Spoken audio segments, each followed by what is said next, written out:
no she wo peja na ni no hu say judge no woni no ase bi obi oni ni nyini ye mantamu na okọ ne ho na okohu no so omboa no e judge so say na ne yiri nso wo mu susu ano no ofili no ba wontumi anka na say de awura no wansi ayefe no say obetumi aboa no de mo beboa no de 20 years ni nyina no owe no ba ku bia e 1 year ana bosome yede abrante no kotu mu no bosome pepepe na oba no ko no whole prison na oba no ko prison na oni di nkomo no se o biko hu judge no so ko hu judge no woni no so na me ni nyine e kwala brem ana o se na de na se no so me ko e judge no se bi o kan e pa me wadwiri me o so se sei o so yo se obetimi aboa ma wa frimu na afri abefrimu no 20 years no nyina no je say ono da ba ku bia na wate 1 year free so ana ni kro no say judge no jama bibi ye no obodam kwasa se me no keka no eji akosi say no oba no sisi saw niam me nkofie you are you ana be man say hey as I judge where's you have be careful maso and you show ka say I capture hands at na I capture one hwe ya ana be man no esi da bi ontumi ni oba no ntrabio ana bi mu si be man no ye dipa bonini because enko be back no wanya 65 years nkwala nsusa e bi kura na bibi ato omo enti enu okra na bi ontumi ni hia bio odo so timi tra o hwema ni kunu se na osi dono no enu nti no tu anamon se ya oye ne papa ye yi no ya case ni ye twam omra no mo nkobobra be ma ne se da na nko no nka bi oba no kra atwen ya ko betima ya appeal bia na ya de ache no ebi anka na ni suban po be da na di ewo prison no paro betimi kra ba na nka bia 5 years 10 years ni eja no eti won ti ban twen no dia eno ni na ejai anopei oba no wayem from so be ma ni tiri modern azante mamisha se free wo gina he me dem support oba no o support oba no ni kwan se be ma ni jana party o jana no set modern sem I mean we say start here make say what can Luke chapter 16 verse 1 Luke 16:1 Luke 16:1 what trainer chapter ni na Jesus Christ ya knowledge of that man no Luke and Sempa Luke 16 no ba ko trainer and ye bie Bible mu o ko trainer o ka ehwan ye maniwu se de meti fie duru ehwan ye maniwu Luke and Sempa etredunsia ba o de o kan miensa no he njije mu miensa o kan twi then okay me kan na efie pani no ka no ni trim say menye den efi say miwura rebeje me pani ni afri me nsem me ni awoden a me de metutuo ehwa enso me di metutuo ehwa nso ye maniwu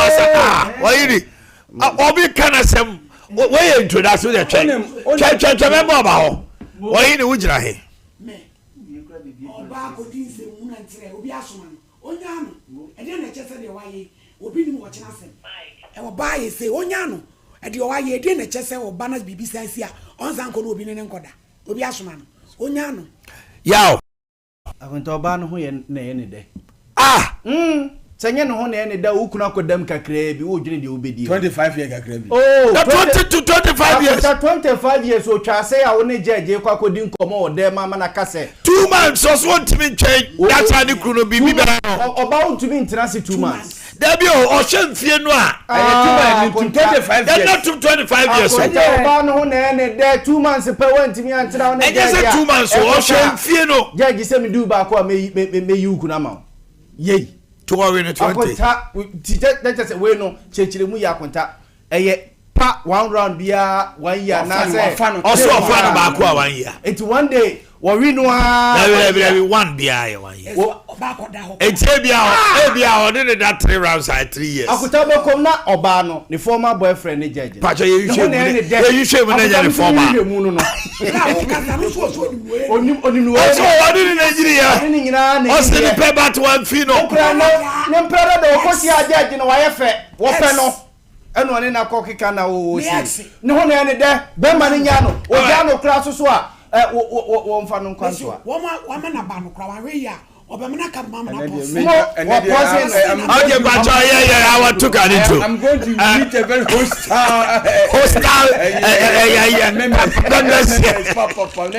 all right asante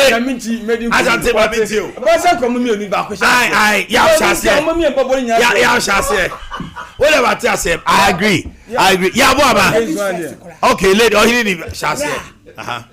Bible say, "Adi pie no eti awadiem, eni adwamamo. Wan fa bibi anto na ese be man epedia. No afana.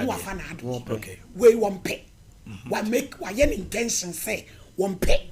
Ti de di kan onifo bia wo wrade anim. Edi enti ena ya chimi atum na oba wa ma say mi wura ma yenwe api ho. Ebi kura wa japade bia me yankoton. Okay. Me yanfa nkoya api. Na wo de wakotua kuma nko a ena wo de koya api. So de be yi be ma.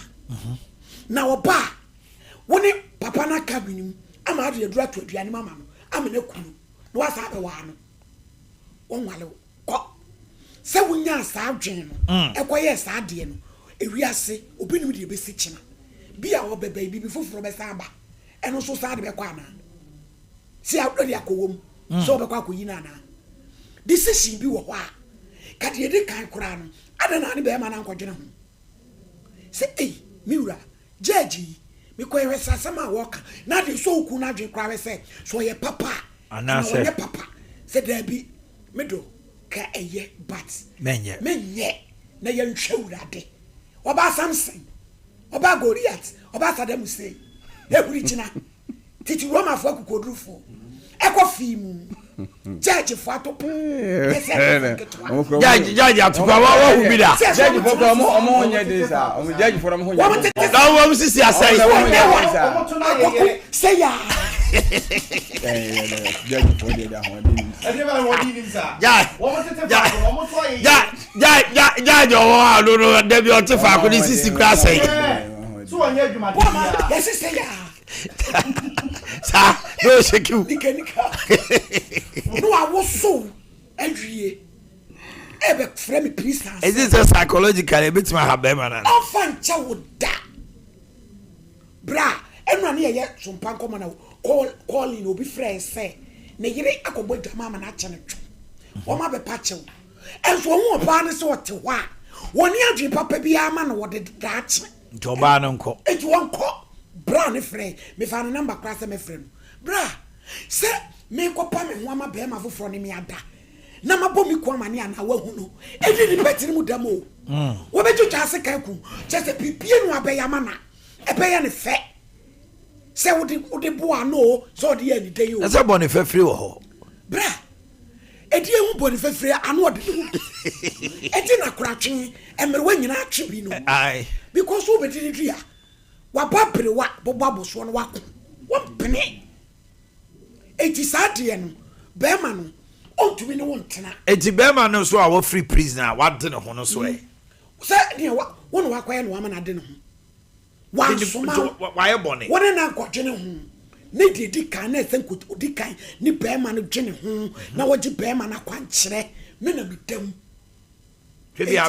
me pe ana me pe na wo si ubo na bema woni mu area dada pe bra wo ex nye ono nye wo ex bra baby enu wo si efiri obeje ni ho bibia koso e wo mantam ho enu mumu ate wo pe no na jeje ni kwa sese bia o kan sa dia so na hwe na so jemu wa fi mu papa wa do 65 oni okura atena ti untumi ntena what is 65 de chese wo ma mi kura wadi wani eti de wadi bebrebe tie na jianko di bebrebe ye na ka echi pan 150 million bo mu kwa betule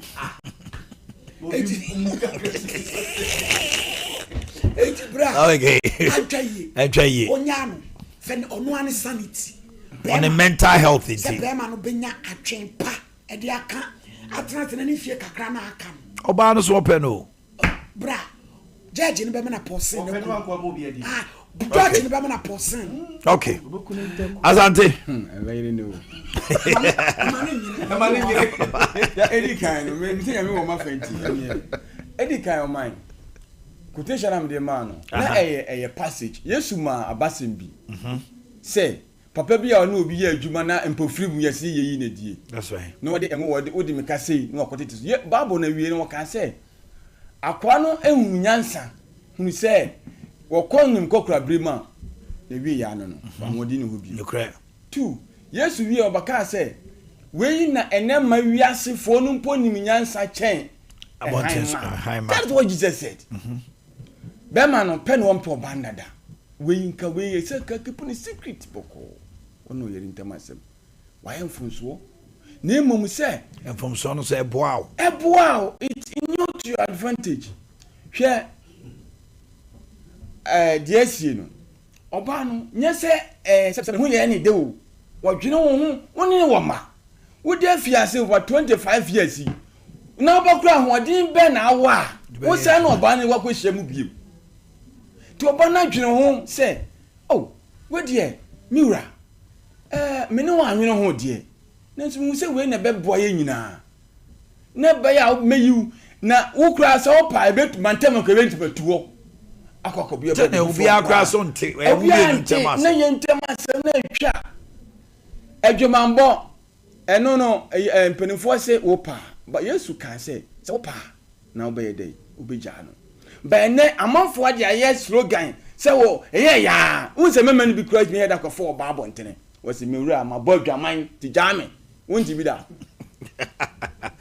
ope wa pamo wose ma ko bodwaman ti jame enti wonya me meja because Bible say adwamambo na be tete entani owu enti ma bodwaman de jame wonya me a that means jese miami job jese ma bodwaman eye criteria di jaware oba ne se ope was no mempe Bible say mempe enti de me kebesi so ne say o man ehun hia say be ma o do yere pa asem wo bo so no twan enka wo bakata so naka what tawe na chi na ebia mo ma asem na twa because wo boni meme p5 match be ma na go fire oba fence o go fire na yere na chi a anka yere da prison and go fire okoko hu judge oba no be born in summer no yes anka be ma no kwa be justify cry say wo de wo what do you born na me makwa you obi ayi we free prison a wo na nyame ase I kwa oba de say yes yenku no debi society have all been unfair to women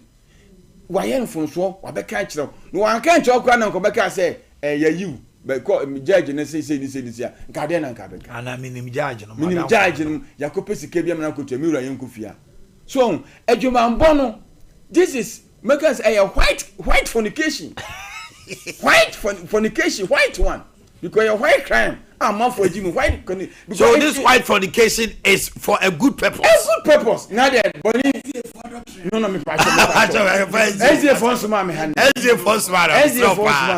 or say white fornication because at the other by but you are not being fair.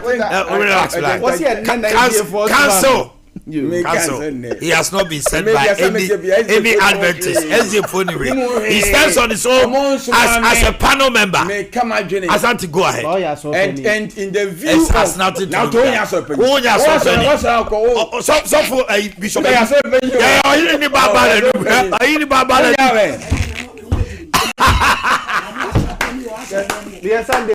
That's not the school teacher. Dangerous.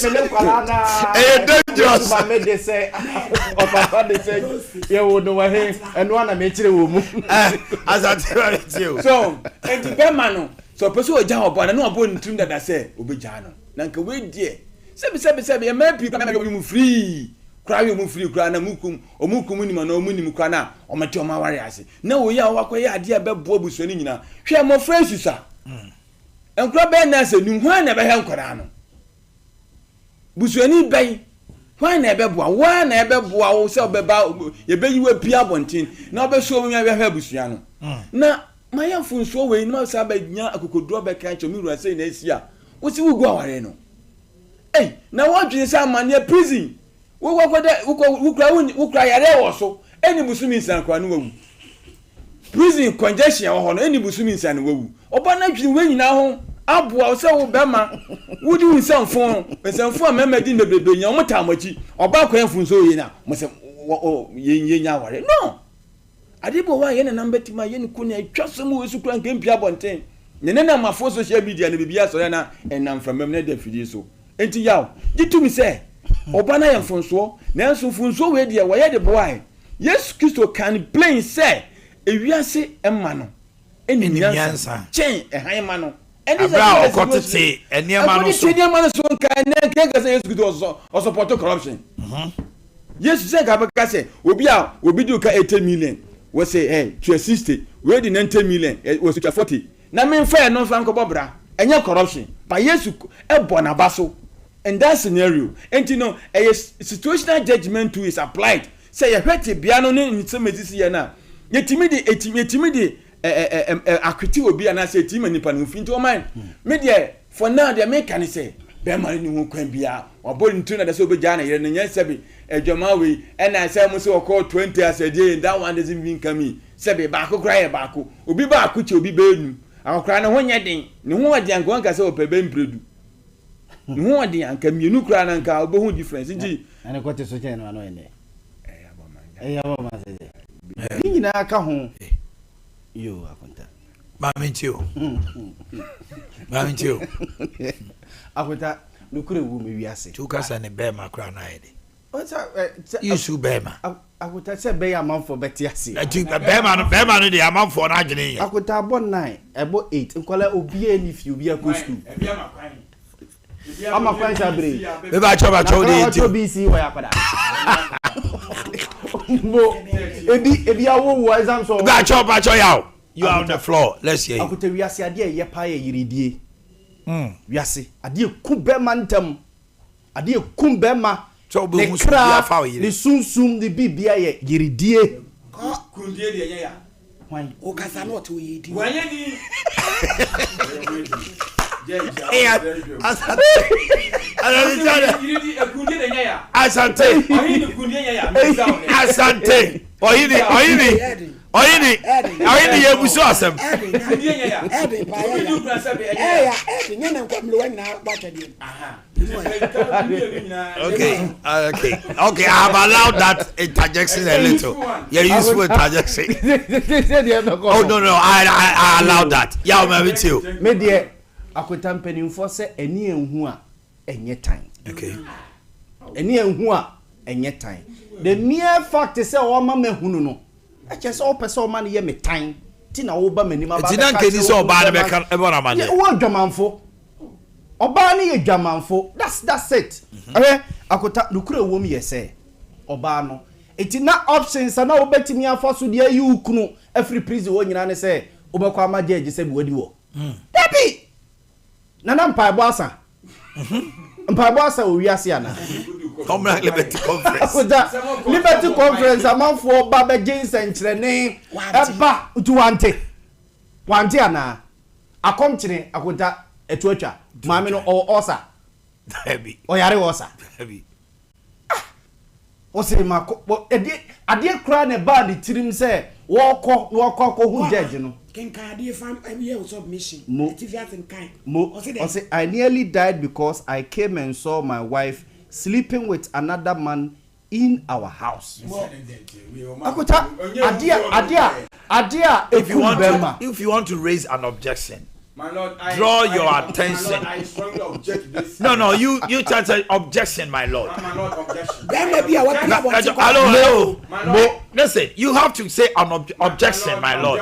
I will have to sustain or overrule. My lord, objection. Hold on, you don't say that. I have to rule. Objection overruled. Yabo amato.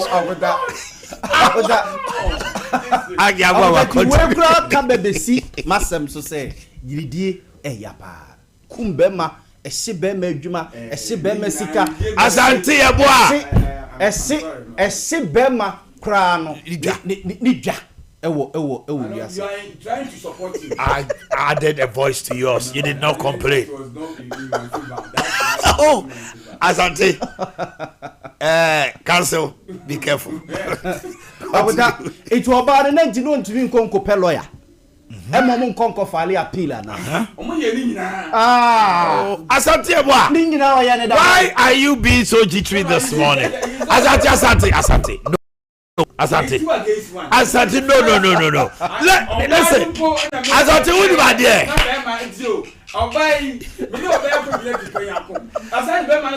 Asante, you know something. Who interject here? We not let him flow. I have time. Oh yeah, Mema pray. Whatever everybody will add, you have the floor. Or when you're 2 minutes, I'll give you 4 minutes. Thank you. Yes. Yeah, mami too. That it's your bano. Na nyebia na appeal. Say ye twema free Ghana bremo. Yeah, be o happy score. It's the afiade. Ukunu yesi wakwakoye bone. Ya jeni no 20 years, 25 years. Bosumi mienu pe. Kama nintwa 2 years. Kama nintwa nsie mienu. Ana manintwa nsie num. Na bi ya pa bibi fa se. Obani yare asma. Oja, Obani se be man mbra na wodi fie say 60 years 65. Na Obani no wodi 18 years ya na. Be man mbra na Obani di 18 years. So Obani be di 50. Minu mienu nyina na ye gini. Minu mienu nyina na ye nyina bomu. Nye se ase me mbra na me nyina komenim na mum wo Obani no wanyina ba wachi. Eti Obani asem na wo ka ne de eye yeah, was saving Nikunu. Akuta, who saving wine? What am I in a free prison for the next 20 years? For that you may know, every crowd who prison now walk on ever walk on pong a quine cassia diama oma. Our Quambe so. Akuta yet to chroma say na man for prison eba a defwa cassia. Ebe kera dia sam e pejani fie e pejani yere e pejani ma yo bebre yo nipa bebre omo ko prison eba Emma prison honum no okosua ensa no dwuma bia enne ode aba abonte a we multi-millionaire a wote kure mu you it's such people e wo honum it wonim say bia prison na wukunu e kono na ye ekwan a Nyankopon e fa so e de aba besesa ne fie ana a wo no badwuna mawrade ohun aye odenti adwaman nti wo badwuna dia mawrade akuta it is either say be man be ja awura no anaso obema ware boni etimi oba no amanafo ye tantantan. That's it. Because anyesa no ini ka sem bi say the emotional trauma alone nyame ampata ho bema no sabi impreduas and kwati mri bio e wona yere ho sabi impre bema mpegya bio. Yes empegya bio okai na ya ma okai pe enu anu no na ne chuo ya ise No, my lord, you allow this with kind of comments too. It's not in bad taste like that. Continue. Akuta baby aye gina say no. Ewura no. Be ma no tintontan. Sempo de koto no sofo anim kura no we di ompa sofo ache say sofo. Yes say. Sofo nte wa ka bede. Sofo say wa enka bede. Sofo chro no a sa wo be me ma ne tena fie ha se ya. Ebe ma me heaven ko aye basa Bible no so say so nsabunkum ene be hawa ma o heaven kwan asia twatotwene preach on iti mi twato atwene na me heaven kwan atene ama ko ni straight ni nya traffic ya boni fefre ho akuta boni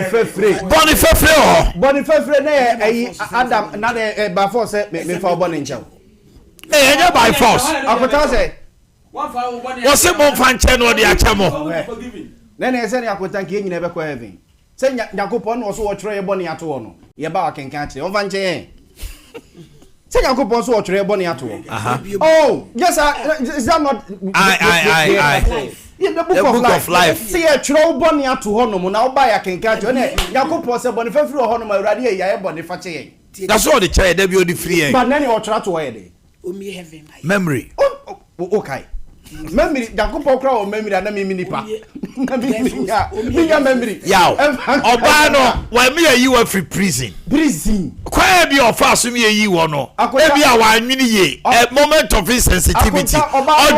Odwene wo ene wo ma. There be me ko mesi dan ma wo oba no muti mo ne me ma muti mu. Meja adwuma ma wo odwene de school fees. Adwuma no be hwe nkwala no. Odwene school fees. For that you may know the ma be ma ne ko dem na firi wo oba na. For that you may know. Say be out of the guilt no say there. Out of the guilt ma me nko. E bia ho na Nyankopon be fa so. Me nko. Tina me firi ho no. Tina me firi ma ba ha ten. What? Okay. Baby e jira de die. Onyano. Be ma ni nya wo ba no straight. All right. Well, ini there now this also. Baby e jina. Adwaman die. After something say wa ka nyina. Baby oba se wo begu wa wade mpa ho fin enye baako. Wan say that wo fi so ko twe pra keke. Baako no kura nkanya no hu bi se ade de ase ya yem fom so. Na ye wo de ko bie. To be called 20. Bra, Koduru 25. Me say George no be na porcine. Am na wu am na be wa no. Obi e wonu de obenya. Ne fie kakra na aba. O ma ne nko ohwe ne ma. Don't try to baby D 65. With a genuine heart on the choir you. With genuine heart enye dwaman. Je wa kwan bebre wo ho. A obi dam ne pese yi no a. Wo betimi afa so a. Wo de be betwa ma pani bi very phobia ko hu jaje. Bad mpai what tell kwachi Bible say na ma ye so be je abusua. Na wo de jeje wo de wa ha mu na ade kwaje. Breja oba samson nya de obesesa. Ante. On my kind of. We say some of the argument raised by learning community is extremely unacceptable. Okay, explain. Because Oban one, only you could okay. On that day, she was full of tears. She sang Oban. Hey! You are not being fair. 20 times. More. Nisu. Oh, yeah. Nisu na odi mu 20. Why would you allow? Check your mic. About your money, make that statement again. My point was that, me say, point of mine, what they begu ho nyina no. I am just memorized, surprised. Because you see, Obano, when you could try now on Fanachida. That's right. And Bema Zunim. On that day of that event, she was full of tears. Obano na D20. Twene nukunu. Na koma ni D20. Nukunu wa twene no ho se mi wura. 20 times. Ba ko pekura ke be fa ne se no. Akunta. Cancel. Uko mienu. Cancel. Hello, cancel.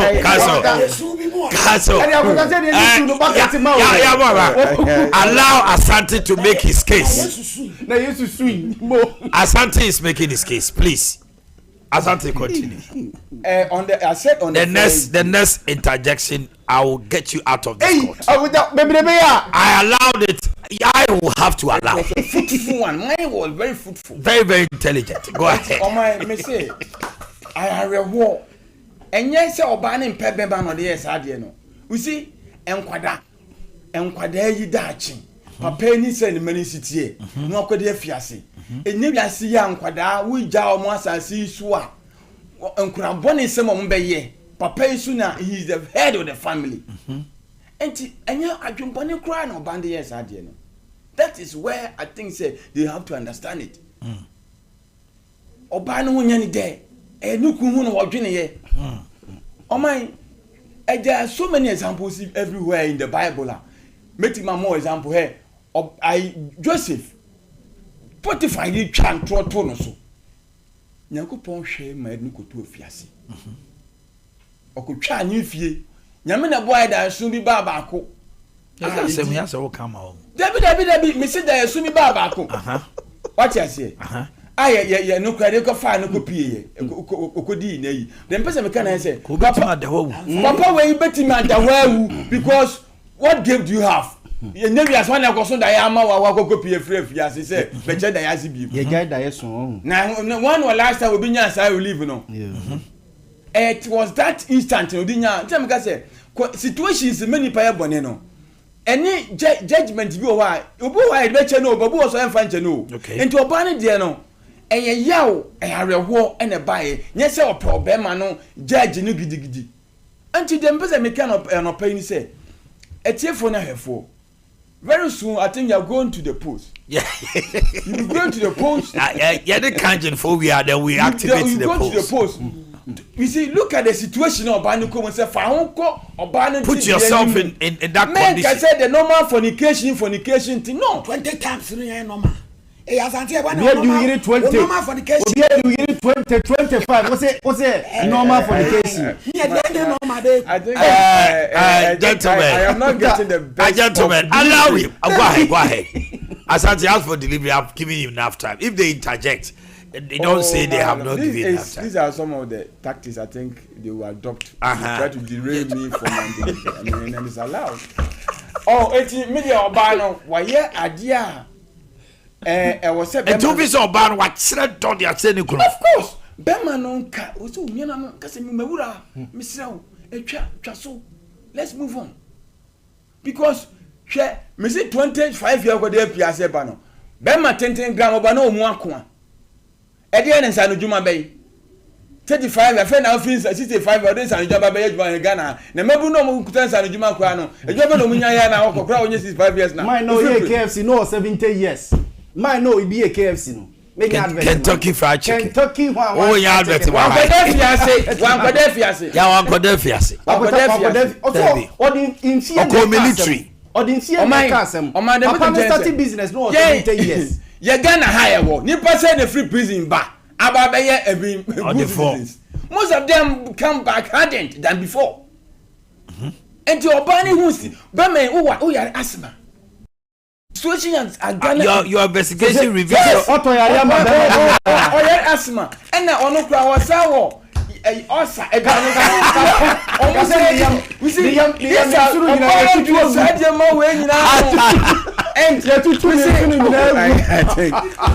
my lord, I'm getting so the situation of Beman woman, what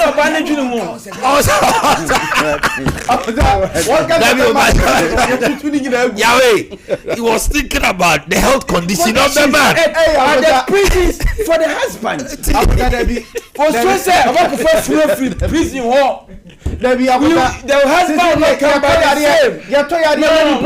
This is my way of my argument, please. You can't try to. I mean, all right, gentlemen, let me leave you here.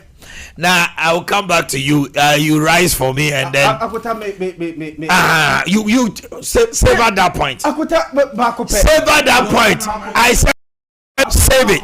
Your microphone is off. Mamo Biabi.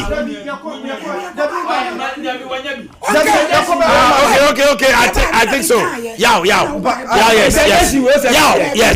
You're allowed. It's allowed. Yow, go ahead. It's true, Yow. There's a dear boy, Gigano. I want to yari manipa. I want to be money soon in every way. I was that Bema dear. Osi Obano, the first day I will call you. What in this you?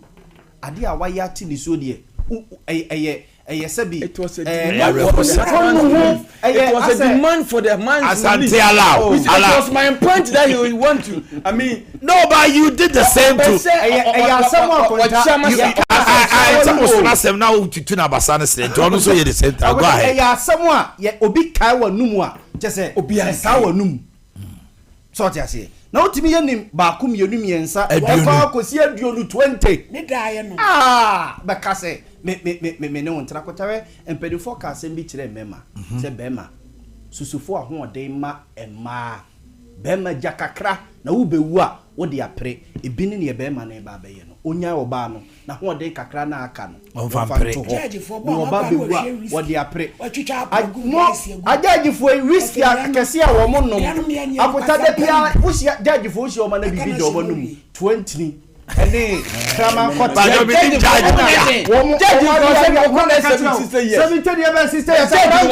akota no one in the area according to akota say girl no 30 years so say 20 something years 30 years na just obi oni ni nyini ya de oni ni age mate that's the judge no so young ni kura di 40 years 45 the boy no kura ni judge if I say we did 35 more than a chain ni kuru no akoboni to kura to one side na me ba me dem afele enti wutu won ka wukuru kasa se we so all right gentlemen it's time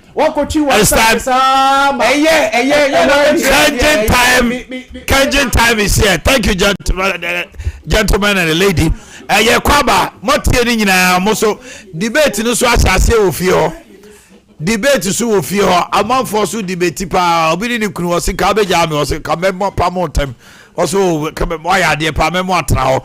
Enti ye ne Kangen for to chin komo ye wia. Ye be bia homa na tum na mumfa nkwa adwendwene mu oba no waye nyamedwuma na wadi enyamra nsem ade oyeye no enso ani oyi ni kura free prison de kwa fast no omo da bi adwaman ne wona na adwene mu wantumi am tenase amompaye anko nyame ni anko sre anko appeal wode ne nipadua akɔgye agye ni kunu dia be ma ne nya no ebi mu so yes aso ano wa hwo nipa bɔ ne sem oso so ye beje wa adwenkyere okay.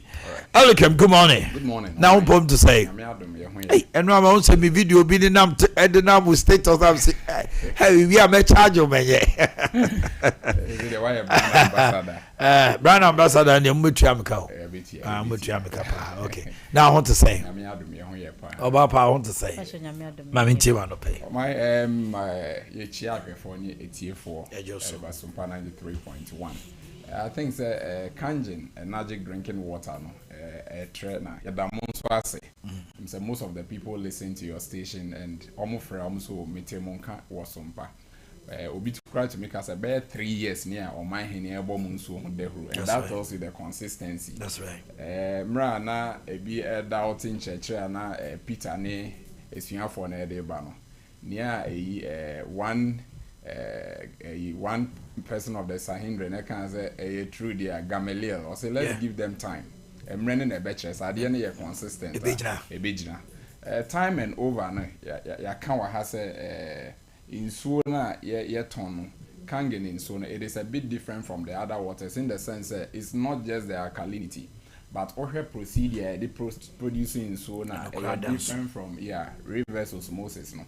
Last on my office no bidding in so buy or they buy and say a sachet water but baby omutu no na a bambo time pa enti na osusu say or test enti obeto pH tester no and on no ade ko test or buy enso no ye ton man or test and onya color blue light blue enti that tells it was around the region of 8.5 so papa and or two and among the buy or they buy and then yes you run a further test on the water enti alkaline test name say am panin so ni blue ewie na sound so ORP ni say oxidative reduction potential say so no ewe na che na say ewe na che aye wo meter ye de hye so no na ni de ne ye de hye mu no na ORP no enam positive 900 700 say ewe na che do alkaline by ewe na che and I share Kangen no na ready negative 400 500 one or team say and I say yes and yet test back up on say so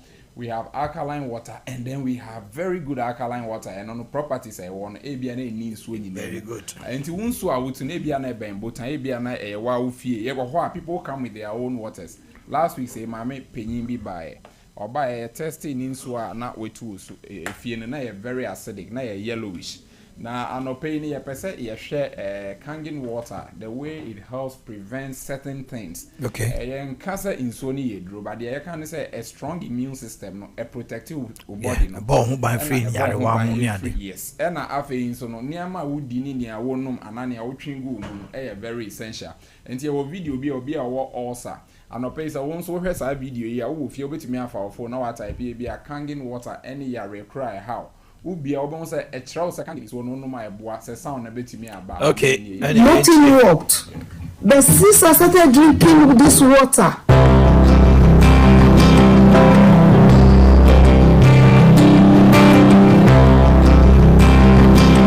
Christine Donahue. I'm an Igbo woman. You know when they introduced this water to me, I wasn't very sure if I would buy it. because I said it's too expensive. So I told Amos, oh, don't worry, I'll take you to Anthony. And when I came to you, the way you attended to me was very good.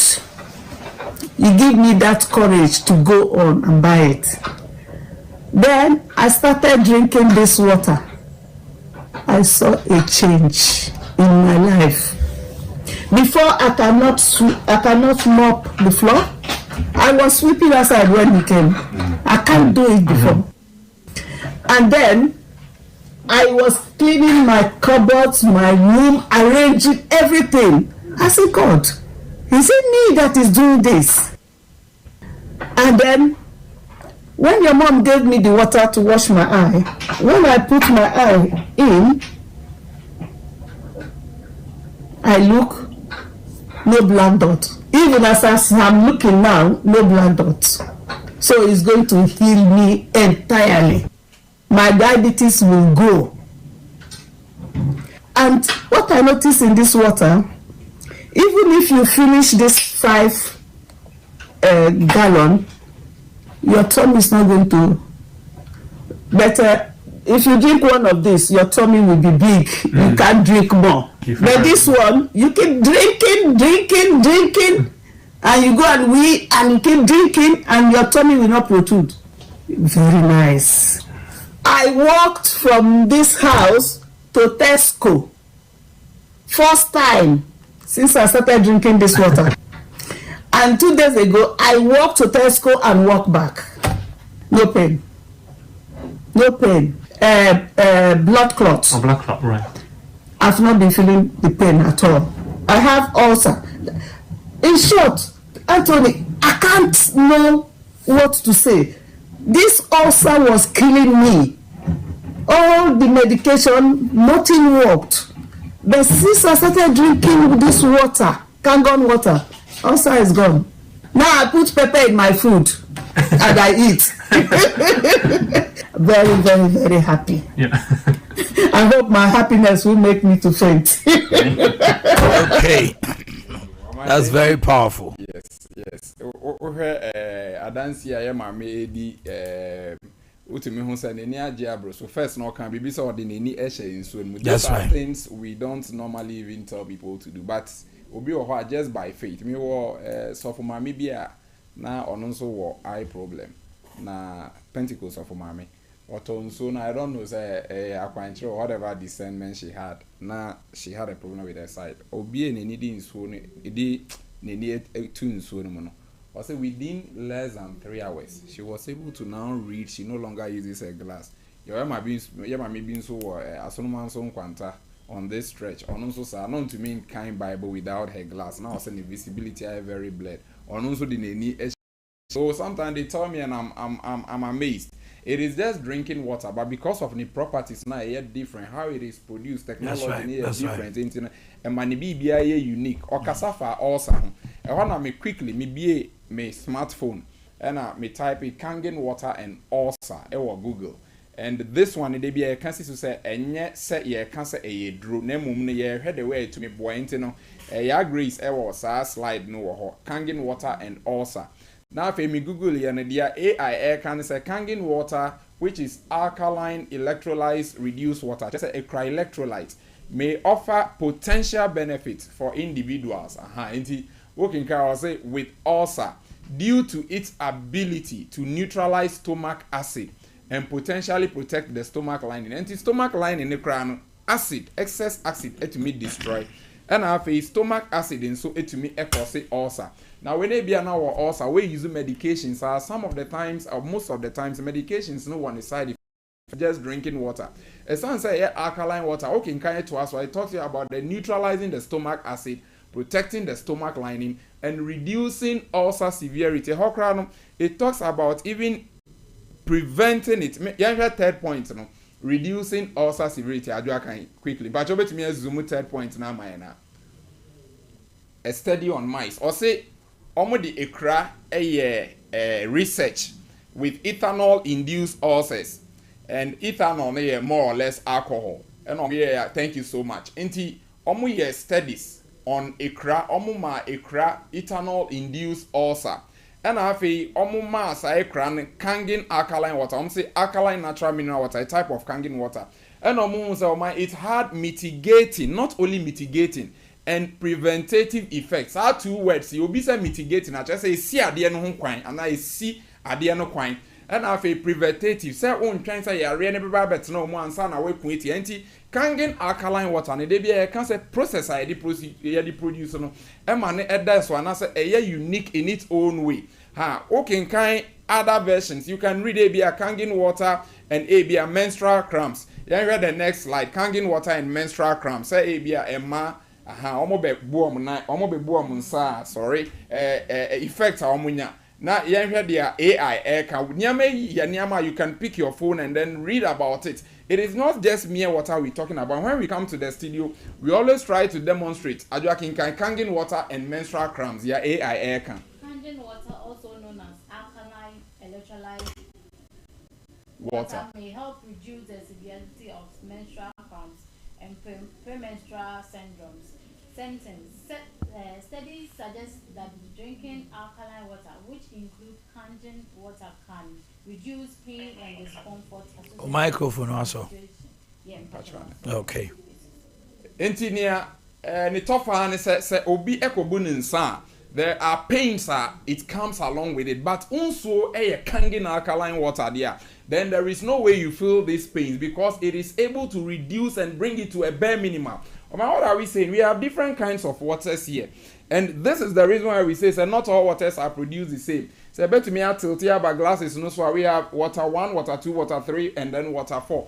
And all these waters, they are colorless, yes, but then in sway different from the other, unless you have your pH indicator to check what is the pH level. And when you travel overseas, we a common example and a common experiment or you try and for you. But uba bibi memu haya na amount for estro say hey means so na okwa test meanwhile watch out say so no pH ni say but osrosa will test here e bia na come out different pH. We first one pH here and number 2 when you look at the pH scale yellowish. Or second one here a light green way a lemon green, it is around 4 pH. Or we so and number 4 pH sir. But over Kangen na and then a blue it tells you 8.5 pH na wonya. So whereas other waters are giving you acidity, even getting closer to neutral a problem. Or mine, because we are in the water industry, in Swabia clean any PA on the market, but quickly we want to test and then verify. Now, okay, this water is this pH. But I hand here to me and display all the water brands and demonstrate that this is the pH. So we try to educate. Say also, and when he answer, pH indicator. Now I test the unswa who produce and unswa wonum. One way unswa wonum and then eddy or how bro, but wunim typhoid ejina unswa yenum ne bia yedi. So I no pay ma weni enku unswa wonum because we need baby 70% insu. Okay. So ma weni eko unswa wonum ho you are able to live long because it becomes medicine. You don't have to take the other orthodox medicines. All right. Move from numbers no to ja and 0241 44 91 91. Oh, microphone. No. It's so 0241. Okay. 44 91 91 0241 44 91 Okay. 050 737 94 74. My last but not the least, Okra 2,000 Ghana cedis. You can come on board as a distributor. One hour social media, you can follow us on Facebook, on Twitter, on Instagram. Your account ni na verified. Just say blue tick no ewa into you type Kangen and Magic Water Limited. You type Kangen and Magic Water Limited. Once your account ni na verified. Enti o follow ye na ya your promotions aye and so free of charge. But more than any DH, Opesa told me so offer a number and I will direct you to the nearest distributor or bank. Now on so this is the good news of the gospel according to Kangen and Magic drinking as presented water. by Elder Elikan. The only alkaline drinking water currently in Ghana. Okay. Thank you. Yada CP na ensempa anomo abre no. Mame emo we so na femi wie ya no. Ene ye mi ahomanitum. Epese ye mamo brena ensema membrante ne mababa ikan won so wode eba na mame enkase Codix Healthcare Limited na diabetes aha nipa bebre wiasimo na se wa hunu diabetes status a enye eno so kra na nche no the doctor diagnose you enso se wudidi by heart no osori anopa wo nhwe o diabetes sugar level osori anwumre a wo nhwe tese da bia wo so test na anopa wo test na anwumre eno na Codix Healthcare the code free plus glucometer and code free code free and code free plus glucometer aba bomodina se obenya bi o maame ana papa ana wa umu a ade ya pharmacy will be o sons chemist afidie ye kama e testing ye pa NA pharmacy Jab pharmacy Saks pharmacy and Lancer chemist obenya bi ato se open ho asem afre 02-06-972-963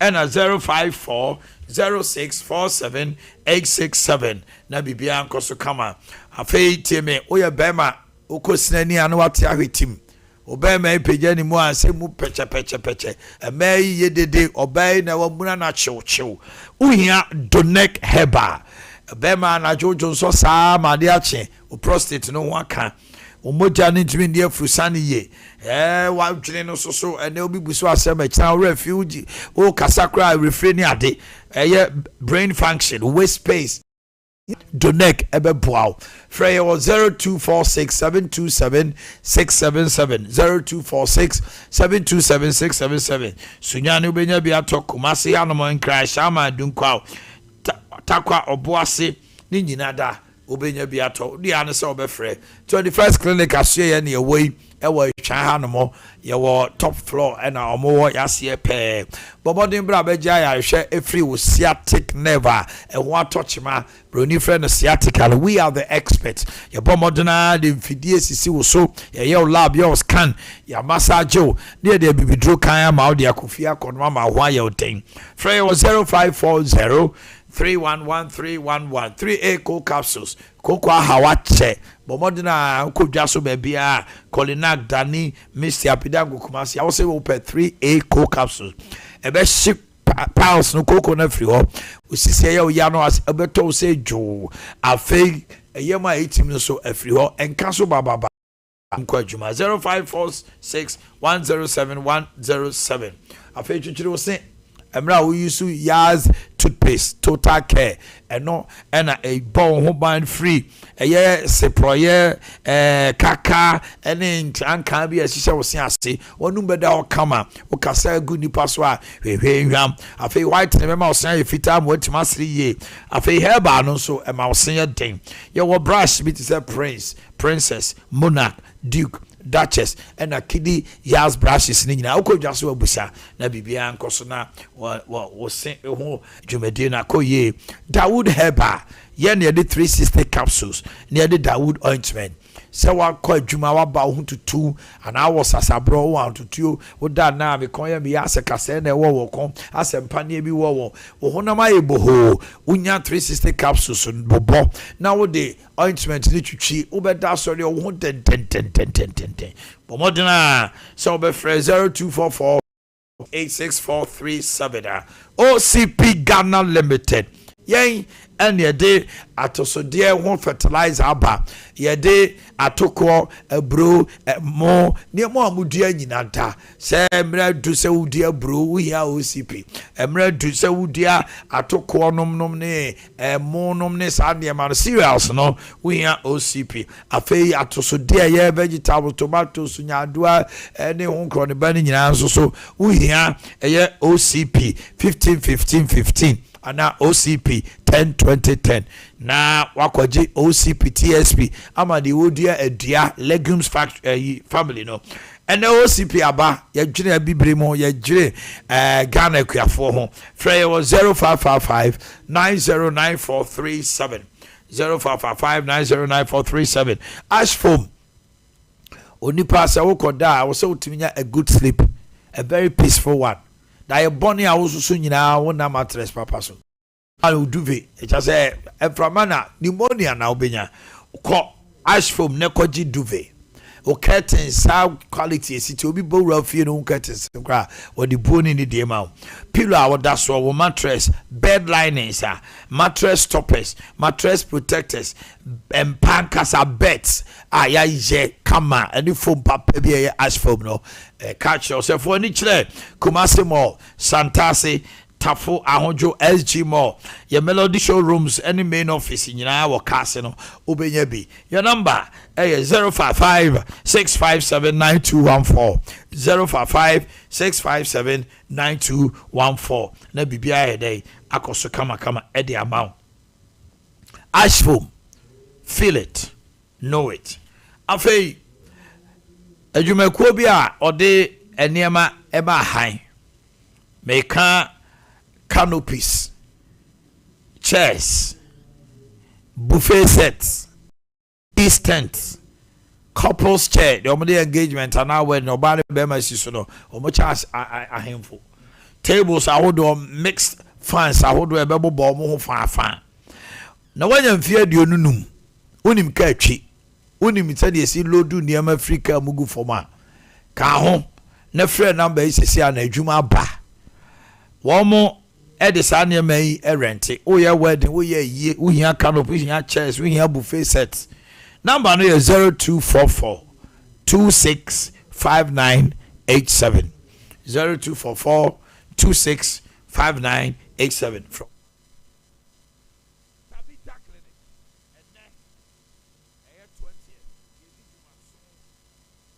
Nedjuma Dino, Danson cry. At Asamanso Pentecost opposite market ho. Na ye screening no. Ye screening a ma obia ebia o prostate, diabetes, infection. Come and know your status. And kidney, urine, ojonso and semno enkoye, ulcer, burning sensation, waist and sexual weakness. Now ba ye be your lab, ye be your free scan, free consultation, free dietary counseling. When you know, Ubape, you remember Theatre Ghana for OPD card. Now you show we any account report chewa. You will know how to be able to their show no. You be catch us. Oh, yeah, show there. Say 100 cities at 50. Na you show. Na bibi anko so. Free 020-234-7647. 020-234-7647. I no pay ya and so. You 2-1 more. Apomde Herbal Clinic. Eni eyenkania utiema no pay out for ema wani enje wontra demo ene wani na oposa wo kenka de chese glaucoma ena aba eye pressure eye cataract ete ana wani no syphilis na aba so ana wani no asa bibu abu tintina wuhunu eben so awuhunu long sighted eye short sighted eye otiane apomuden Herbal Clinic afi diabetes emreye wompem stroke nomne gonorrhea enemu yade candidate wo de poa usisi aya oya kompo betua ominim na enyini ba kanfo ani kire apomuden Herbal Dr. Sam Beboao ye wo so follow soldier for kwan no so ye ne Assemblies of God di hwanimo 0551 098961 0551 098961 afei tie me o kupisa o kwa amanone kosua de o pese o koye atwuma o pe scholarship akọ school o pa admission o pe visa emwaye emwa ana say take it out be to kind holidays abese on obusua ko eye express group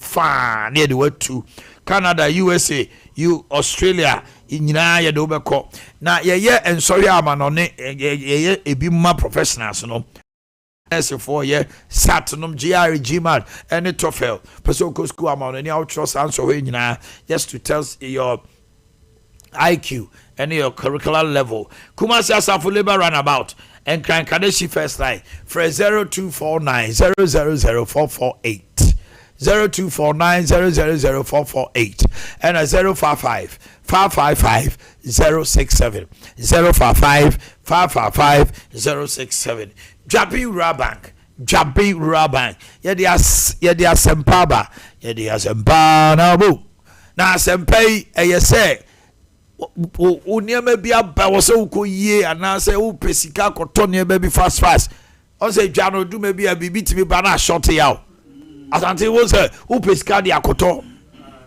emergency money your friend asempa ukodwabi rural bank adewa ye de obetum na terms and condition apply.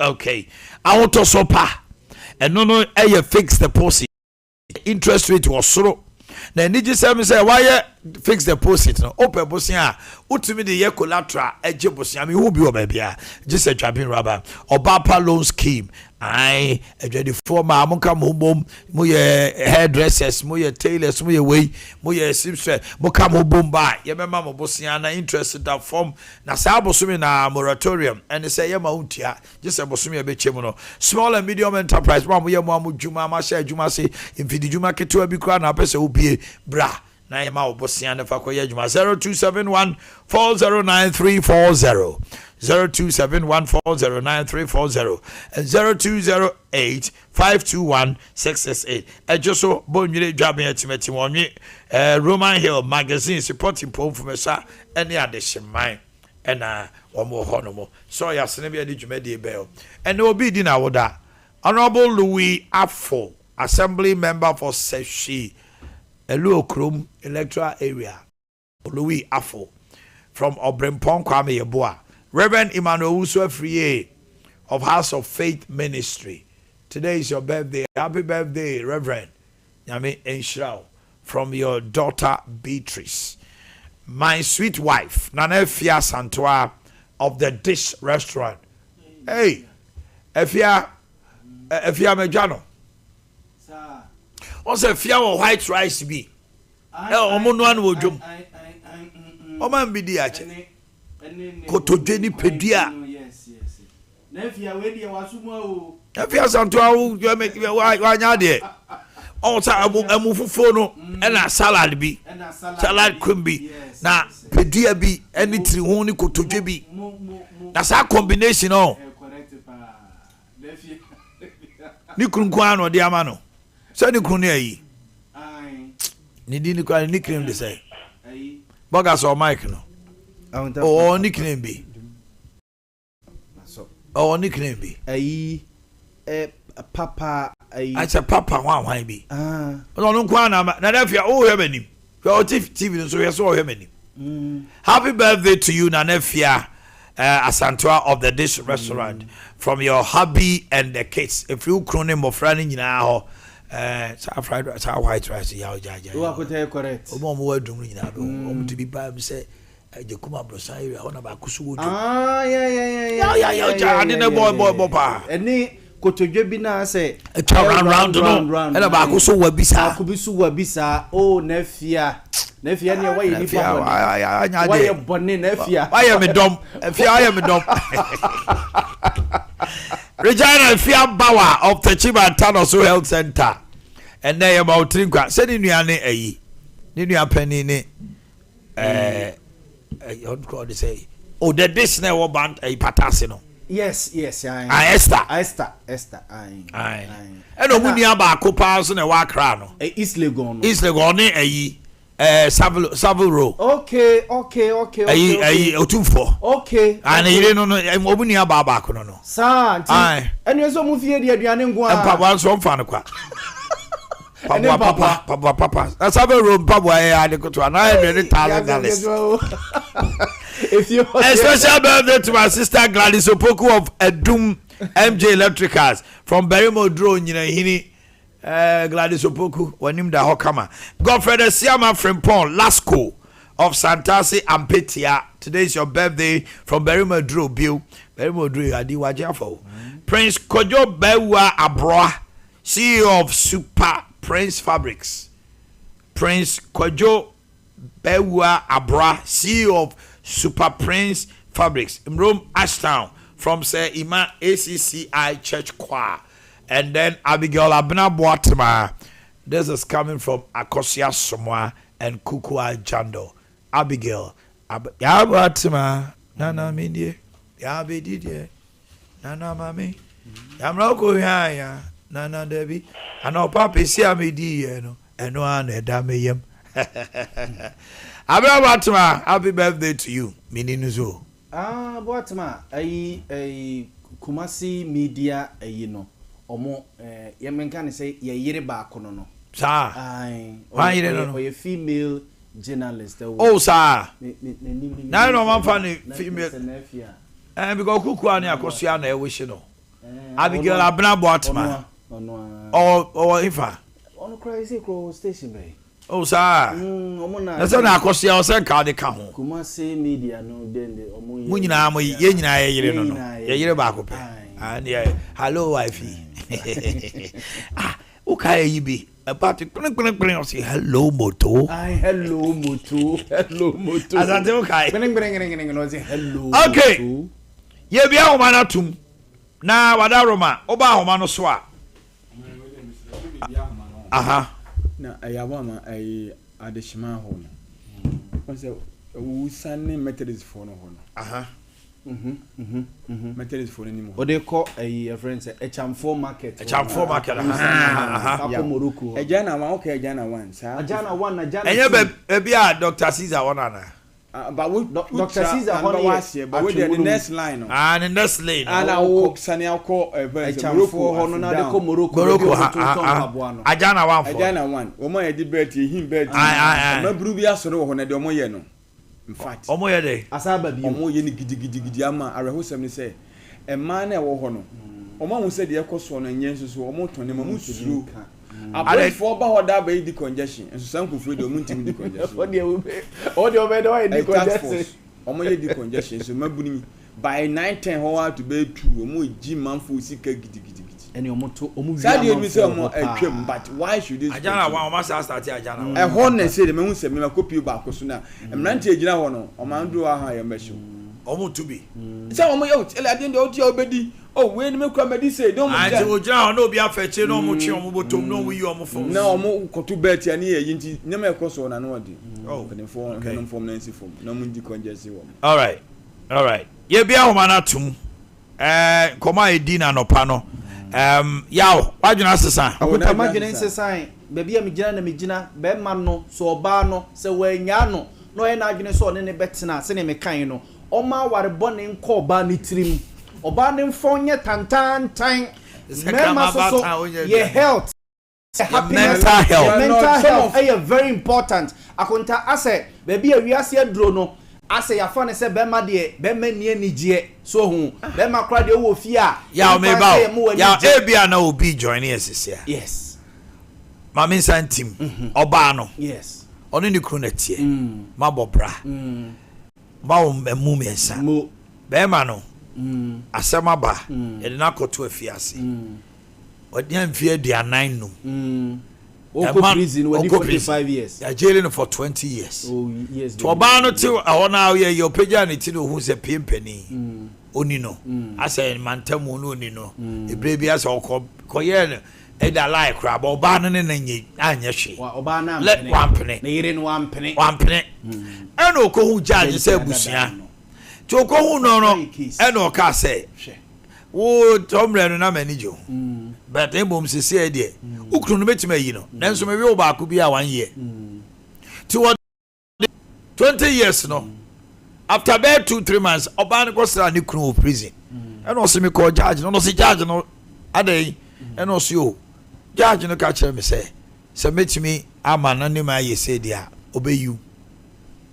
eno se judge no be ma no judge no oboda ma na e de hala dwen eno se nti akosi se eno se fa na ma me nko fie ne ayu bema no se sa na tie dia oni oba na jai enya dia obeware ni biota na oba no kogumisa na bema no so oni oba ni nyai bema no fofom so fi so oba na boa no because ko beba no nya 65 years oba no ka hu bi judge ne pe na yire na di no nti eno ojeli ni 20 years e bi kra dia na se judge no na onim se bema no kra ware sa oba no oba na koda ne ho di chere oba no koda ne ho die na ama na kodam 20 years e bi kra na sem David it was after judgment na ya okohu no after oba no te court no judge no wa hu no wa no sa che wo hu no obo a hu no wo hu no nti na mo ma be ma na kodam 20 years e be ya obetuma fa hu adi ne yire all right akota be ma no yire ne so oniri na dwamanfo no ye ne de be ma me ne me yira bobra ya wu mamu miensa wantima fa sika me di ja woni bia nkoma judge no ame ye nyame wantima mompa ya me ye nyame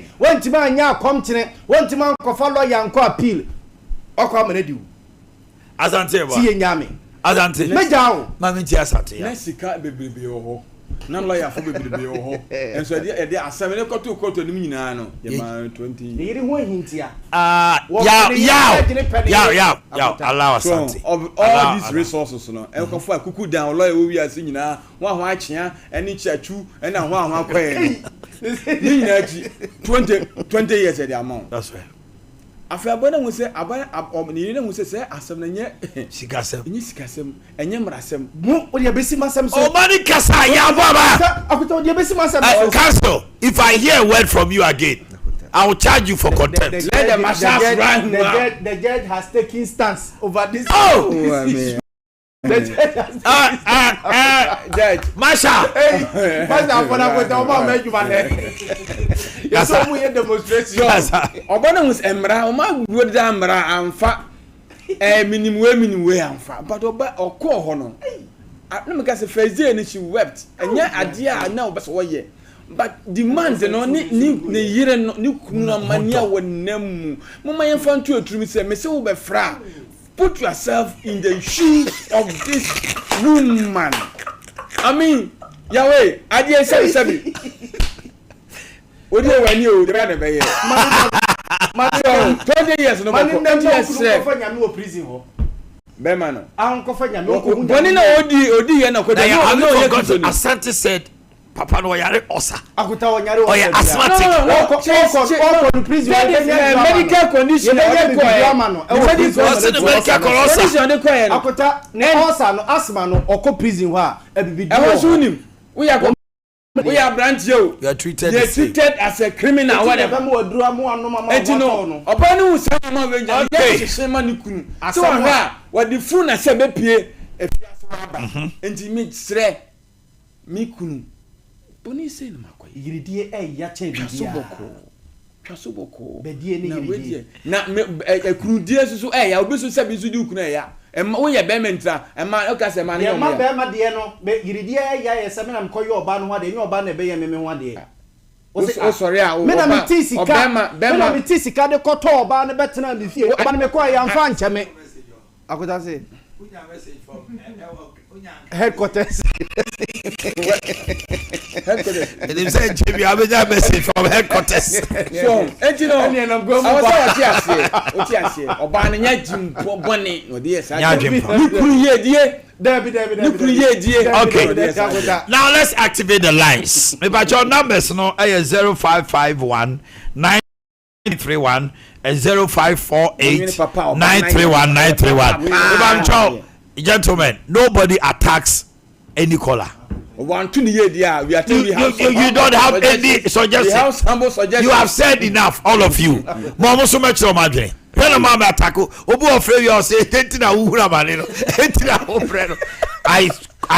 take exceptional. Should be also careful when I'm attacking. All right, let's go to the line. Hello, good morning. Hello, good morning, Uncle. Yes, my dear. Pacho, how are you? Dr. Docas. Your Docas, what do you come on? Dear, now also cannot pay. My impression is to for your bomb because the bar 8 million say or the fear Kawareno. How you say, or the fear Kawareno? Or the fear Kawareno. The man of God not say the winter. And then another yet or the Hakota reason why bad they go to. It's would you Onyano? Uncle, my betting or bad or betting I be before. Edward to charge you. No, that's use his skills as a woman.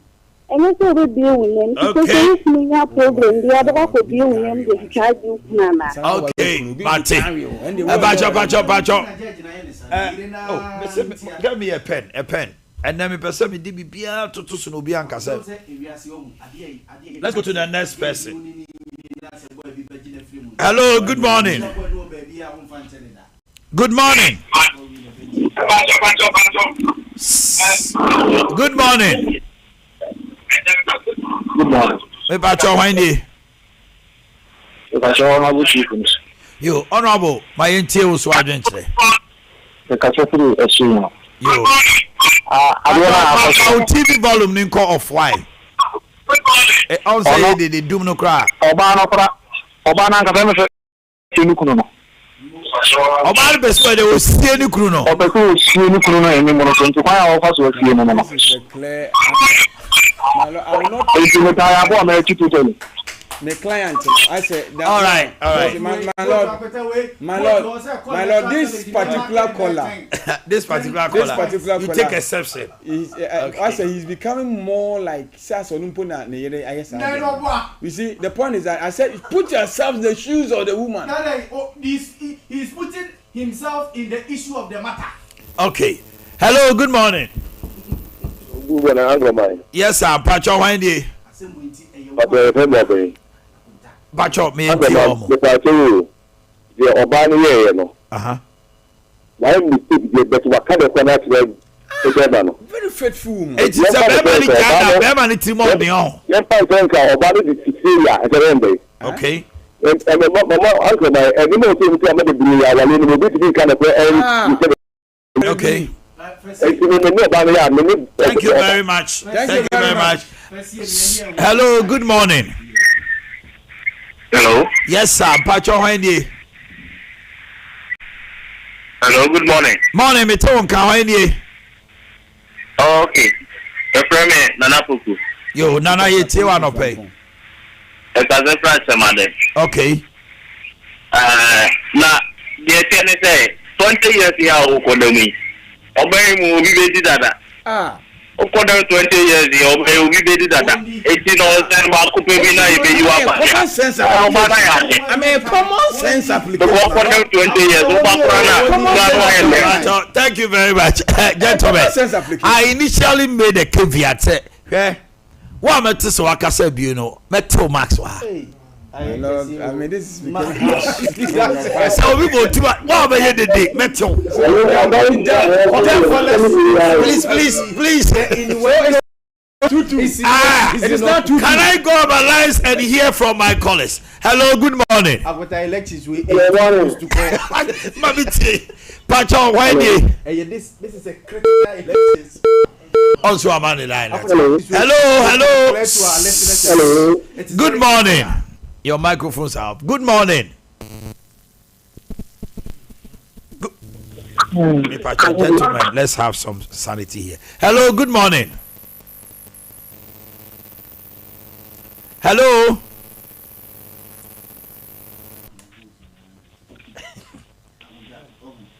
Hello, good morning. Yeah, Pacho, why do you? I'm not tomato. Yo, my ATM also. Hello.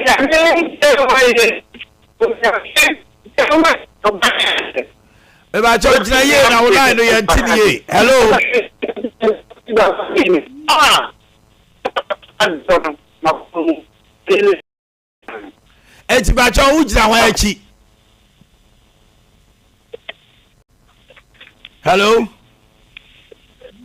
Where's spoiled ballot? Spoiled ballot. Hello, good morning. Good morning. I didn't know about the buyer said the thing you're gonna get you.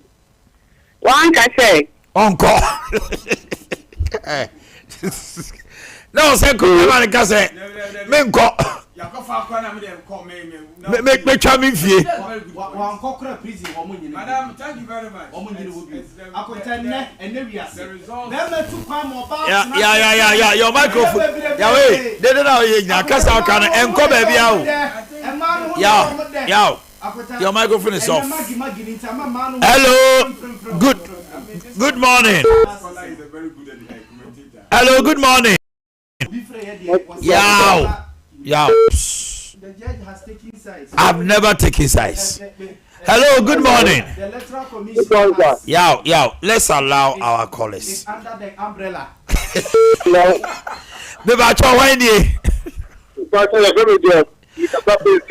Judge, my into and pay.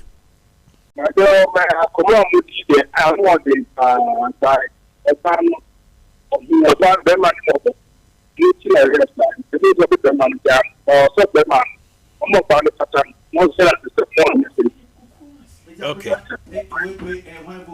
say ni say oba be man ni jai oba no o say on ne kasa Debi o say ni say be man ni jai oba no no ne say e wo say oba ne ko pata be man no tinti wanye pata. This is a sport vote. This is a sport vote. Hello. This is a sport ballot. You can go to court. Hello. Hello. Hello, good morning. Me ba cho ma yeti wa lo pe. Ya baba. Betu obi amalesu wa. Ba cho why ni? I finish you because of this matter. Yo, kuti me yeti wa no pe kasa. I'm not saying that I'm not saying that the can make us wade so that question I'm saying the assembly teacher. Na aba ko mun say yeti oba funny question e dey go awe no fi. Ba we dey wọ́n na cheki konkon wọ́n fẹ́ na cheki wọ́n fẹ́ na ni aka kẹ́rin sẹ́ wọ́n tún na yẹ kàn mọ́ di wọ́n èyí sọ yẹ di charge na fi base ma ba tó a bẹ tẹ̀ sọ ẹ̀ bọ́ nkọ́ sọ ẹ̀ bọ́ nkọ́ ẹ̀ tiri ma no ìdí yà kàn sẹ́ ní ìdí àbọ̀ àbọ̀. Yẹ́n náà ṣe yẹ́n kọ́ next person. Hello, good morning. Me pa àtọ̀ wáyé ni. Hello. Oh, amoma mu TV volume ni nko form. Enye sa mu timi ne. Onse nipa no da so kasa. Oh, hello, good morning. Yeah, Kofi u kasa free. Kofi u kasa free. Yo, Kofi me ente wasem. Now we say 3 days now. What they call them or no?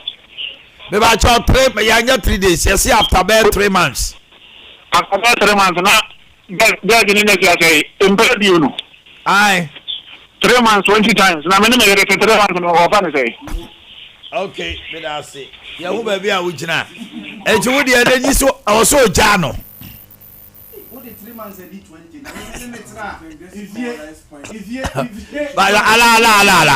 Allow. Hello, good morning. Hello, good morning.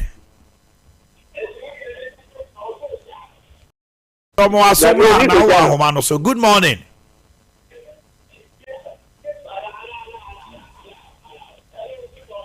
Hello, good morning. Me pa cho wan die. Good morning. Me say mamuntie TV no ma volume ni nko form. Hello. Hello, good morning. Et say. Engineer I'm taking off. Me ba cho me entie why ka wasem ka wa dwechre why.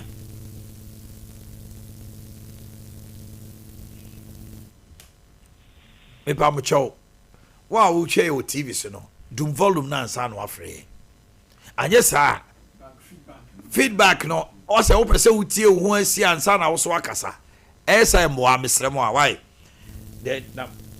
hello, good morning. Good morning. Hello, good morning. Me pa cho hwan die But friend Akos. Yo Akos yentie wo so adwen kire. Me pa cho yenya ba no. Onya na only lawyer no wo no da dansa na okunu ni kodem. Yeni dan fa no yes daddy. Okay. Okay, yati. Edas. Hello, good morning. Morning, sir. Me pa cho hwan die.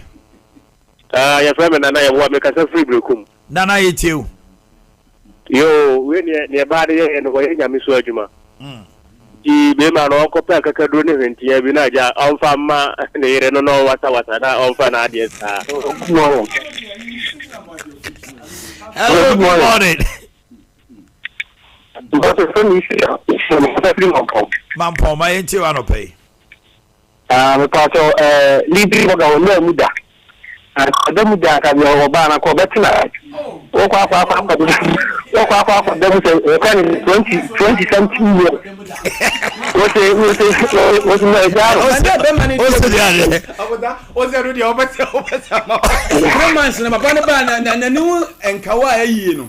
o say enna nya de enemu nya de papa na wan kodem na to ha o so dem da bi akota na me yire no me ne tena mfie du no me di say awo ne betena atere ma so that was the condition. Okay let me go to the two din condition no ube condition ba cho ba me kwa ho so me nsa pa wadi 20 yaw me wa ho ma no na me ne tie fie du a wo mra no me di say hello good morning Uncle mine. me pa cho ma enti wa no pay Pacho. Because sini ya mami ku ehusan ho ba fie no ya ka meye nti de oba na ya de no ano woni jamani bi ya bro mu all right hello good morning Good morning. Pacho when you Pacho bo be ni o. Yo my enti wa no pay Oba no ni tuwo de pa. Eti to say you say pima why dia. You say pima. You say bi omo mi. Hello good morning. Pacho when you Pacho imeni o. Ima and they are said that oh say network they had drink Ghana network in yet Omanhene can say it is behind this successful man the but let David Bueno Obano Bema no nyana na mo nyano sport ballot. So we went to Mantuaba. Okay, we went to Mantuaba a sport ballot gentleman. Even though it sounds as okay be am baba gentleman. Hello, good morning. Me fa cho why dey. Me cho ma volume no TV volume nin conform Mr. Hello. Hello. Hello. Yeah, good morning. Good morning. About your body, you baby, I'll free. Yeah, free. Yeah, free. It's not to talk on my age. Takwa, yeah, me and Tiwano pay, eh? Now, would you know? The American Oban Wara, dear, was that done and go on. Ah, thank Yeah. Hello, good morning. Hello, good morning. Sorry. Me ba cho wan die. Kumasi, my enti wa no pay. But so dia ka kan say, am person so ya bo ma say, you know your family ready na. Debbie. That's how you say questions. You can't ask questions. Such questions are totally disallowed. But let me go and vote well. He's voting for me. But so because sometimes he has some conditions to be.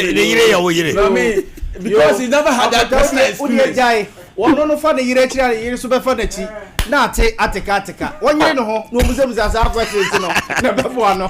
Hello, good morning. Good morning. Hello. Akote wiase ye ba yi de ni mo wiase nyina ne se adwaman de nke ye mema dia ye mema ejapade a yanko yen e ma mo nka ho adwaman. Hello, good morning. Mommy. Mema mo ye no bra mo fanyi man. Pacho wan die. Pacho, nka to bia ndia adwuma wo. Ye from say. E from fanyi so be. Okay. Pacho try here see pa e bi ato me plan say. My wife so ya no go to here ba ko ka say. Hi sana. Obanhene Yaw ha so no Obanhene Yaw no be 3 days am na no na dance na makwan e just na ni family Obanhene so ni nka mai bata e ji se de ho e se me di ya Obanhene Yaw ma fo this is not a Hello, good morning. Hello, Pacho Fred Oba Omano so. Hello. Hello.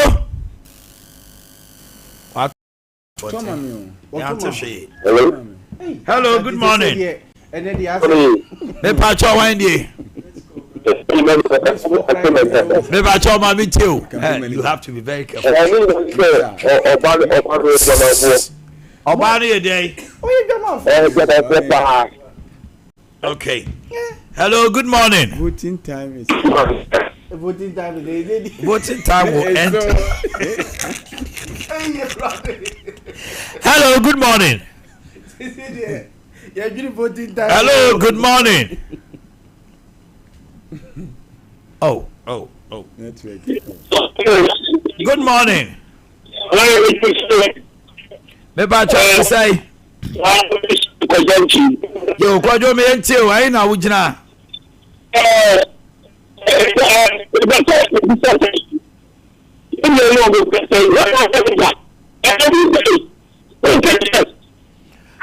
kwajo jina ile yente ukasa ni ye jina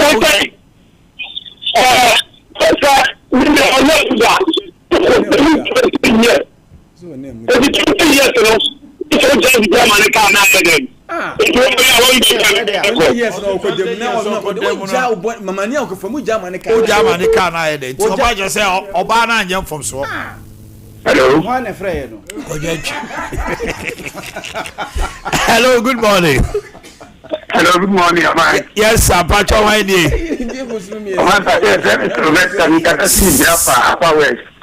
Japa Upper West my ntio wo so wa dwen kire ne sai oh wow this is a level went well no but don't attack I told you yeah I would die don't die anything oh my god so no I'm going to do the truth is coming don't do allow me hello good morning my calculation team says we are winning. Asante, please. Good morning. Voter region. My entire no pay.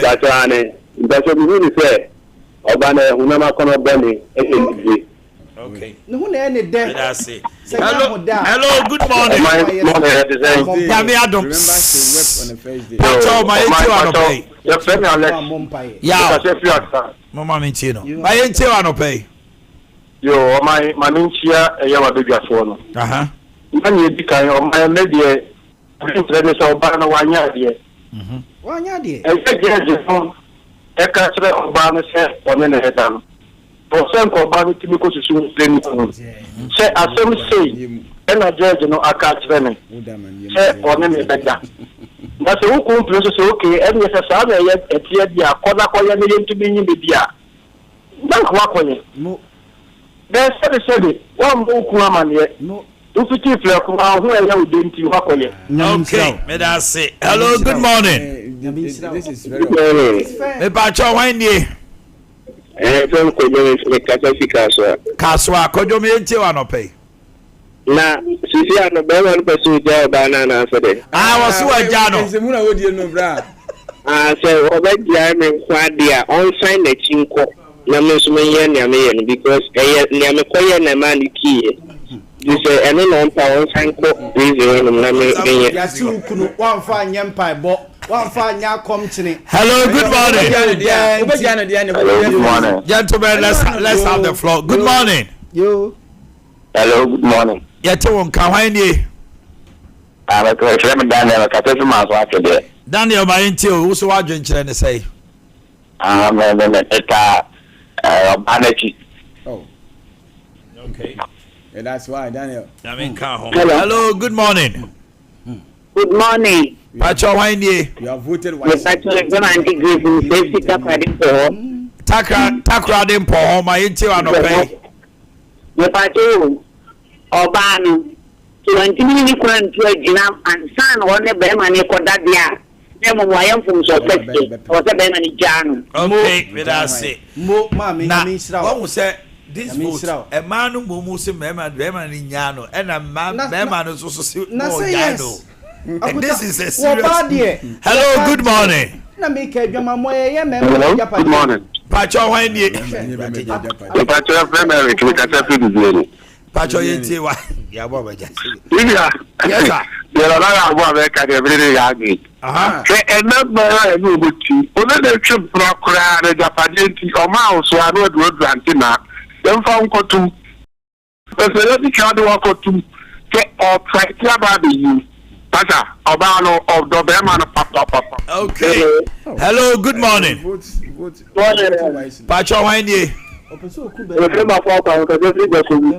Jacobu, my interior pay.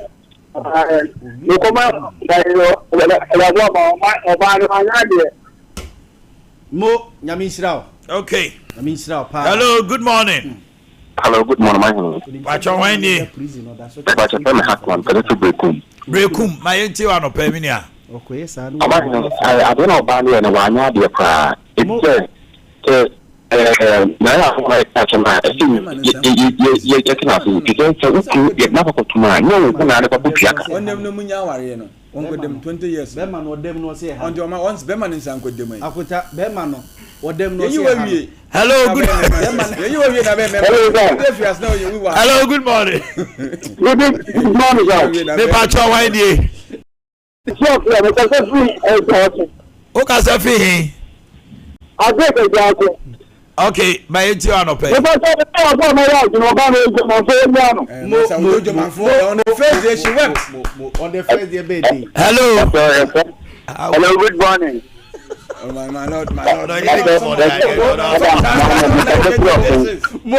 I didn't come. Hello.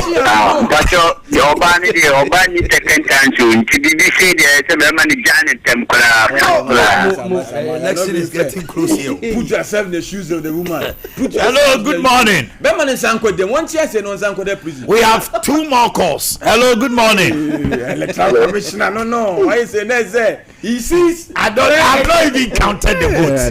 Hello, good morning. Commissioner. This is a secret ballot. I'm not yet to count. Good morning. Hello,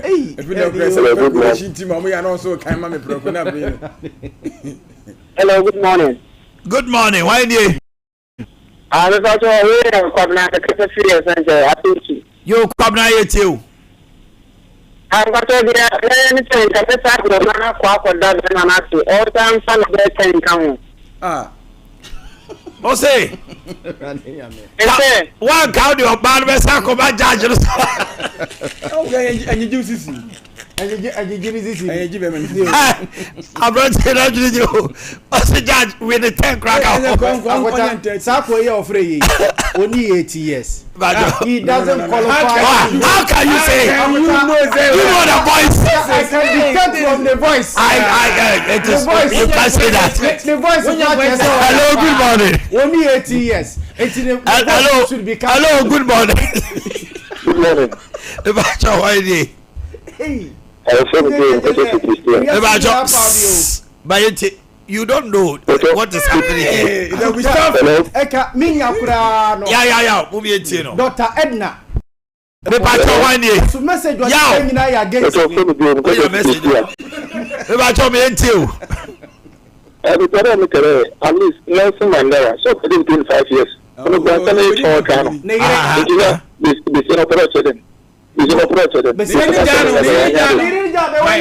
Mandela ne buy Obejano. Ah, Obejano. She Mandela the Mandela Bejano. Obejano, but the year man buy. Yes. Hello. She Bacho Yemre hello. Aka last one. Hello, good morning. Pacho Wendy. Nana me ntio. Tell me home. Yeah, na kwa mi ya mi na ya. Na me like this here. Oh, thank you message 3 days account. Oba sama judge na we 3 days. Oh, let's me 3 days account. Oba na ya die. Na kan go dem 20 years. After this generation Ghana ya bebre pa. This generation and this our way of thinking. It is very for oba waware ukuna ye onwade aso no ukuna kwa ukunu ho akere no ukuna ko problem a wanti man fa anya mpa bo. Okay, gentlemen,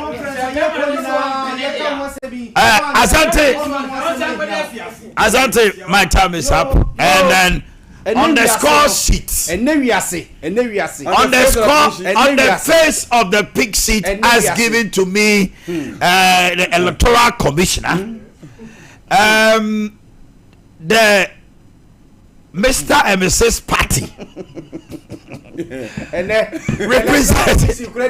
No. Go to court. No, I said if you have a problem with one of the issues. Yes, this is what it doesn't. This is Mr. Now order. Listen, I'm not. That will not stop me from announcing.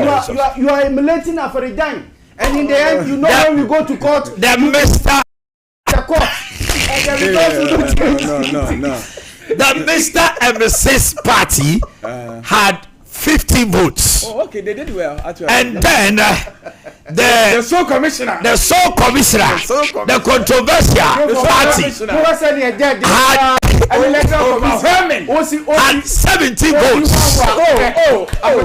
So what is small ballot to be by How would you know the small ballot was for you? Why not? Only 8 years in our friend. There was nobody who was not 80. Was seeing young fan pattern come up bananas. I saw no free one. There was no winner. I think and this debate. Congratulations, thank you, my Lord. so commissioner. We have to go to runoff. You go to tie. For where? I mean, Berman is so on Tiasia.